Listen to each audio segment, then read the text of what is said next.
اگر اس پر غور کیا جائے تو پھر خود بخود یہ بات سمجھ میں آئے گی کہ ویسے تو اللہ تبارک و تعالی نے اس رمضان کے اندر بنیادی طور پر دو عبادتیں ہیں ایسی جو اور دنوں میں فرض نہیں تھیں یا سنت نہیں تھی، اس زمانے میں ہے۔ ایک روزہ عام دنوں میں فرض نہیں تھا، مہینے کے اندر فرض کر دیا۔ اسی طرح تراویح عام دنوں میں نہیں تھی، اس میں پڑھنا سنت مؤکدہ قرار دے دیا گیا کہ سنت مؤکدہ ہے کہ تراویح پڑھو۔ بظاہر تو یہ دو ہی چیزیں ہیں، لیکن اصل مقصود یہ ہے کہ اس مہینے کے اندر ان دو کاموں کے علاوہ آدمی جتنا ہو سکے اپنے آپ کو دوسرے مشاغل سے فارغ کر کے اللہ تبارک و تعالیٰ کی عبادت کی طرف متوجہ ہو۔ اور دنوں کے اندر صبح سے شام تک ہم مختلف مشاغل میں مبتلا رہتے ہیں، یہ ایک مہینہ اللہ کے لیے اپنے آپ کو فارغ کرنے کی کوشش کرو کہ اپنی دوسری مصروفیات کم کرو، اور جو حقیقی عبادت کے کام ہے جس کے لیے تم دنیا میں بھیجے گئے تھے، جو تمہاری پیدائش کا مقصد تھا، اس کی طرف اپنی توجہ زیادہ بڑھاؤ۔ لہذا اس میں روزے اور تراویح کے علاوہ آدمی اس بات کا اہتمام کرے کہ تلاوت قرآن کریم کی تلاوت عام دنوں کے اندر اتنے کرنے کا موقع نہیں ملتا، جتنا ہو سکے قرآن کریم کی تلاوت زیادہ سے زیادہ کی جائے۔ یہ نبی کریم صلی اللہ علیہ وسلم کی سنت بھی ہے، اور جب رمضان کا مہینہ آتا تھا تو حضرت جبریل امین علیہ السلام نبی کریم صلی اللہ علیہ وسلم کے ساتھ قرآن کریم کا دور کیا کرتے کہ ہر رمضان کے مہینے میں کہ جتنا قرآن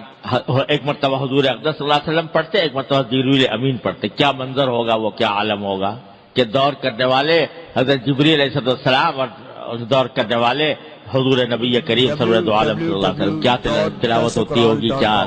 اس کا منظر ہوگا اور کیا اس کی روحانیت ہوگی۔ ہر سال یہ ہوتا، اور آخری سال جو آپ کی دنیا میں تشریف رکھنے کا آخری سال تھا، اس میں 2 مرتبہ یہ دور کیا گیا سرکار دو عالم صلی اللہ علیہ وسلم اور جبریل امین کے درمیان۔ تو اس لیے قرآن کریم کی کو خاص نسبت ہے رمضان سے۔ تو اس میں رمضان کے اندر پہلے سے طے رکھیں کہ بھئی تلاوت قرآن کی مقدار عام دنوں سے زیادہ اس میں بڑھائیں گے۔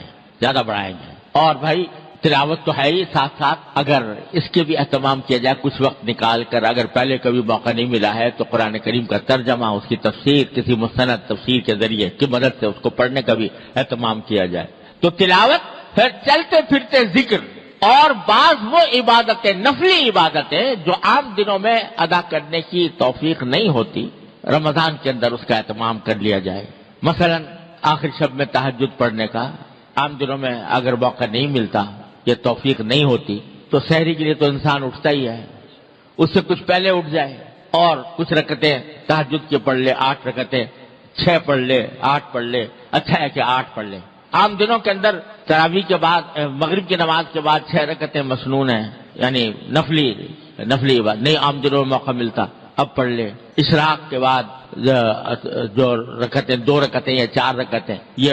عام دنوں میں موقع نہیں ملتا، اس میں پڑھ لے۔ اور چلتے پھرتے ذکر، فضولیات سے اجتناب، فضول کام سے، فضول محفلیں جمی ہوئی ہیں، باتیں ہو رہی ہیں، گپ شپ ہو رہی ہے، اس سے اپنے آپ کو بچائیں،